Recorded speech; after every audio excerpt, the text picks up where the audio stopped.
This is I Should Be Writing Season 21, Episode 8. It is 8. That's what I said, right? I cannot count. Okay, it's 8. Yes, it's 8. I officially say it's 8. Well, I should be writing. I should be working on my craft. I should be writing. I should be submitting my next draft. But I'm sitting home watching Doctor Who. Hi there, welcome to I Should Be Writing. This is a podcast for wannabe fiction writers, and I am your host, Mur Lafferty. I'm got 8 books published. I'm working on my 9th, and I've been podcasting since 2004. So yeah, this is my 21st year podcasting. I feel very old, and I've been doing it quite some time. So either I have not learned anything, or I'm a grizzled veteran that knows everything. And I think it changes from day to day. I have been working on my new novel. I have been, this is the one that's tentatively titled, I know Ace is going to change, my publisher is going to change the title, I'm sure. But its work in progress title is the Snake and Heron Inn. And it's a cozy fantasy about an inn of misfits that they're the place that the heroes have to stop by and either get advice or equipment or a magic sword or something before they go off and save the world. But yeah, I've been working on that book. I've been working on note cards so I can get a better sense of how it's put together. I think, have you seen there's probably a name for this mental effect, but it's like when you first start something, you really don't know much, but from what you've looked into it, it looks interesting and you think you know enough to do it okay. And so like what you know is like way down here and what you think you know is way up here. People listening to this later on audio, I'm moving my hands around. And then as you learn more, you're technically learning more, but you also learn that there's a vast amount that you haven't learned yet. So even though you know more than you did when you started, your confidence goes down because you're aware of the things you're missing. I am struggling a little bit right now with the structure of novels. You know I'll never get George R. R. Martin on as an interview, but the structure of A Song of Ice and Fire just fascinates me because the story, I've talked about this before, so sorry if you've heard this before, but the book starts, the real story starts about 20 years before the actual book starts. And I always wonder, like, what made him want to tell that story and not the story of 20 years ago? Because if you start it now, the story of 20 years ago has become mythic, and, who was there, who remembers, who has survived. And so it becomes kind of a mystery. So I kind of just answered that. But I guess when do you want to reveal that? Another way of looking at it is, I had never read, I can't remember the Ted Chiang short story title, but it's the short story that they based the movie Arrival on. And I saw Arrival first, and then I picked up the story. And I won't spoil it, but there's a rather large reveal at the end that kind of blew my mind. It was a very interesting reveal. But when I picked up the short story, he mentions it in the first paragraph. So that was not a twist he chose to put in his story, but the producers of the film decided to put in the script, or the writers, I should say. So I am, thinking about where my story has to start and what I want to reveal and when. And I'm going back to my 6 wakes structure, which I totally stole from the TV show Lost, because I really like the idea of showing you people in the present day and making you assume things about them, and then showing you a flashback and letting you know you're completely wrong. And I did that with 6 wakes, and that was a lot of fun. So I'm thinking of doing that again. But still, it's how do you know when you reveal what? is something like a end of the chapter reveal? Is it a end of the book reveal? I don't know. I shouldn't let myself get hung up on this, but it still confounds me sometimes. But that's what I'm working on. I also realized something kind of startling this morning. I took all my notebooks down and I think I just wanted to look at my list and figure out how to take all the weird projects I'm imagining on the side and how to put them into my daily workflow. And that's when I realized that my brain has been lying to me. My brain lies to me a lot. It tells me that, I'm garbage and, the black dog of depression always lies. And sometimes that's my brain. But this time my brain lied to me in the fact that I have been making lists on how to handle things like my Patreon revamp, how I want to better present I should be writing. For example, like let people know on social media that the live stream's coming up. Let people know on social media that if you follow the feed, you get one thing, but if you support via Patreon, you get something else or something more. But I've not moved on any of those. I've just made the lists several times in several journals. I feel like there's someone actively working against me here. And so I decided I know I could find one. I did not have to buy one. I came and found an empty journal and I pulled all those notebooks with all the little lists in them. And a lot of them are like themed notebooks, like a themed planner, like somebody else already figured out a structure I should use to plan my novel, my future, my daily thing. And so these notebooks are not just blank pages, and it's going to kill me, but I think I'm just going to copy the lists out and throw them away or recycle them or something, because if I keep them as something I could possibly use in the future, that will just confuse me. I think I need to go try a bullet journal again, because my biggest problem is when I say I need to go look something up, I don't know which journal I'm talking about. So that's what I was doing beforehand, and then the cuckoo clock said it was 3:00, and I thought, oh, right, I should be turning on the stream right now. So, yeah, making lists is not working. It gets your brain in order to start working, but you can get in, it's like, the rabbit hole of research. You can research so much that you never actually do the book. Earlier this week, one of the things on my list that was, taking up brain space was I belong to a Unitarian Universalist fellowship, and they have a book club. And they decided to read 6 Wakes for their book club, and they wanted me to show up and talk about it, which scared the hell out of me. They were very nice. But also, not just because it was my book, because it was a book I wrote around 10 years ago. There was one point where they said, oh, and when you said this, I'm like, I have no memory of writing that. None. They're like, why did you do this? I'm like, I don't know. Either I had a reason or it was a mistake. But it was funny because a lot of them, you could tell they read it. They asked really good questions. But most of them were not science fiction readers. And one woman's like, so if you want to write a historical novel or a novel about today, you go do research on history or current events or something, but how do you write a science fiction book? And I thought that was a really good question. Incidentally, my answer is whenever I think of a story, I'm not interested in telling it until something speculative makes itself known. Like I had the idea for Station Eternity, the Mid-Solar Murders series, a long time ago. And I didn't actually want to write it until I decided to make the setting a space station. But yeah, the ideas don't come until, something really, really neat and sometimes escapist makes itself known to me.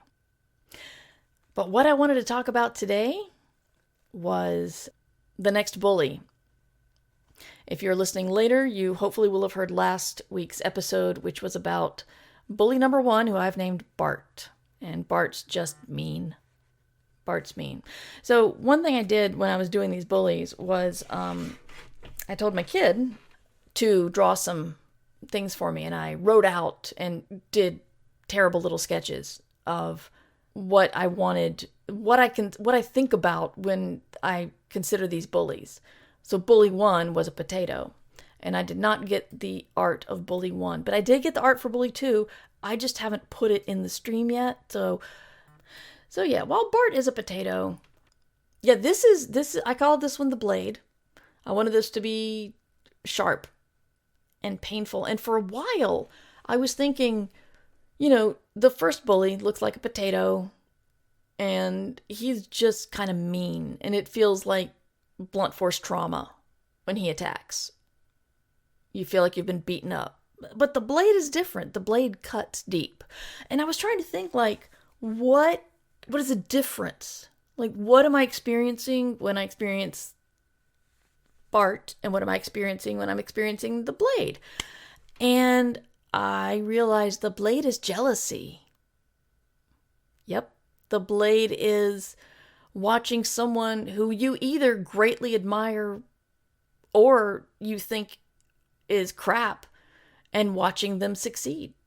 And you're happy sometimes. You can be happy, but you can also be really jealous.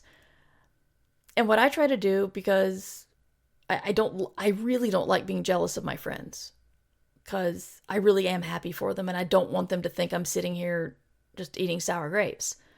But I realize that while this bully is in my head saying how successful they are, and if I had this person's income, I could do something larger than what I can accomplish. I could hire people to help me out full time or something, but I would need to be doing full-time work, which gets me back to the real reason that the blade is so bad is because it distracts you from the work. If you are being jealous of somebody, you're not thinking about your book. You're not writing. You're just fussy about someone else.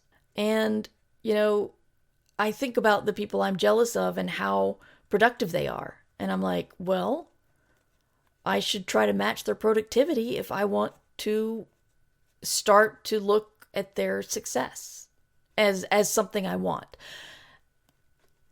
Is writing a ton of stuff every day going to make me more successful?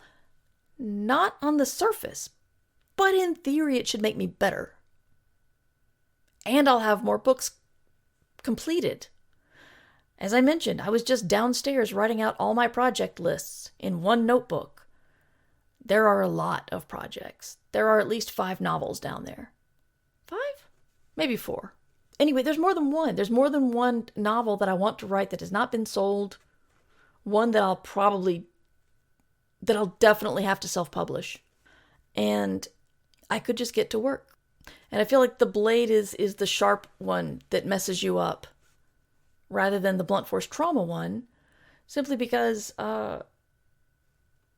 when you're bleeding, it's very distracting. And again, I'm speaking metaphorically. But, there's a reason why there's the phrase, it cuts deep. Sometimes it cuts so deep that you don't feel it. You just know you're bleeding. Now I'm trying to figure out how that metaphor works, but it did in my head. It's painful. And while Bart does tell you that you're not very good, the blade tells you you're not very good and this person's better. And to fight Bart, all you got to do is try to get better. But to fight the blade, you have to get better and believe in yourself, which is difficult. And I know that when I talked about the bully last week, I talked about ways of getting around it. I'm not sure the same method works for this one. I'll tell you what helps me when I'm feeling jealous of someone. And it's that fake it till you make it thing. If it's somebody that you're genuinely happy for, you can be happy and jealous at the same time. We contain multitudes. Focus more on the happy. And by doing that, promote other people. Say, oh my God, this person just hit the bestseller list. This person just got nominated for the Hugo. This person just had their new book come out that everyone's really excited about. Murderbot just got a trailer for Apple TV, you know? And doing that, it makes me feel good because I'm helping promote people who I honestly think are really freaking amazing. And just that little bit of effort helps with the feeling. It helps with the cutting feeling. That's possibly the stupidest sentence I've ever said. Dealing with all this is difficult. It's a big challenge. But there are ways out. And I think the ways out are act like you're happy for someone. And, how smiling kind of helps your endorphins. Don't tell women to smile, but smiling does help your endorphins. Praising people that you're genuinely fond of will also make you feel good. Or at least, it helps me feel good. And all I can give you is what's worked for me. And if you're not inspired to write what you're supposed to be writing, write something else. The other day, I've been struggling with one specific project and how to frame it. Again, something. And this is the thing I'll have to self-publish because my agent couldn't sell it, but I still really want to write it. And the other night, like at 11:30, it occurred to me how I should do it. And so I got excited and went and grabbed a notebook, a legal pad this time. So I tend not to lose the legal pads, which probably should tell me something. And I wrote down everything I thought about this book, how a couple of things got cemented for me. So during the break, someone asked, I've seen a few Kickstarter published books that get a fair amount of funding. That's interesting. I would need to look heavily into crowdfunding because the last time I crowdfunded something was 14 years ago. Yeah, I published some novellas on Kickstarter and I was a huge success at the time. My goal was $2,000. I made almost $20,000. Fulfillment was a nightmare. I still have books with misprints on them that I had to reorder. I have boxes of these books in my basement. I don't know what to do with them. It feels weird to throw out a box of books, but you can't recycle them, can you? I know you can't just throw them in the recycling bin. If you can recycle them, I don't know where to go to do it, but it is a lot of work. It is just a nightmare. I know there are a lot of fulfillment houses, but then again, does that work for books? I don't know. I have a friend who actually is doing a book, so I should ask her. Yeah, I would have to really study crowdfunding, but I might do it. Why the hell not? I wonder if there are people who hire themselves out to be like crowdfunding managers. That's a fun idea. I know some folks who are really good at it and have some tips. That's great, Valerie. So, yeah. I bought a few books through Kickstarter and it seems to have gone well. I buy most of my solo RPGs off of BackerKit, which is another crowdfunder. But I wanted to give the bullies their own look because I find it better to actually imagine something. You can't argue with, it's hard to argue with something nebulous, and they're still nebulous. They don't exist. I know that. But, when I'm thinking of whatever bully is making me not right, it helps to picture it. So I have 6. Once I get through all 6, if you guys think I need more, let me know. The kiddo is always available for commissions. One thing I want to do, actually, is I want to write a short bullies comic. So we'll see how that goes. And Numbers Ninja would be illustrating it or doing the art for it for me. That's another one of the projects listed downstairs in my new journal. Anyway, I found something that I'm very interested in. And of course, I can't remember the name. It's stamped something, but it's basically trying to bring back the paper zine because they'll do the fulfillment. So you upload like something from Canva And they'll do either a letter or a postcard or something and send it out to everybody on your list. Actually, the one problem I have with it is they only seem to get income from the fan, which, since we just talked about money going towards the writer in the last Ditch Diggers, it makes sense, but I kind of feel like, I don't know, it feels strange expecting people to sign up for yet another thing. Whereas if I paid for it, then I could just send it out and then or I could send it out as part of a Patreon support, but I don't think they work together. I'm still kind of turning that over in my head, but it might be fun. And when I can remember the name of the thing, I will let you guys know, because it's in the other room with my computer that I usually use, not my streaming computer, which is this one. But yeah, it's just the idea of what I could send out through the mail is kind of fun. But yes, a bully comic, or for people listening later, y'all here get it for free. But it's in doing a lot of Patreon research, giving somebody a good part of your content and saying, if you want the rest, go to Patreon, which apparently is very effective. The problem with doing this podcast for 20 years and being in the mindset of I'm making free content for you has made moving to a monetary system feel weird and wrong, even though it shouldn't. Because I'm not gonna do the whole thing of give you 5 minutes of a show and then say get the rest on Patreon. I'm not gonna do that. Underpope realized my novelist career would go a lot better if I actually finished any of the novels I have drafted over the years but never revised. That is true, Underpope. That is 100% true. Editing's hard. It sucks. I hate it. Some people love it.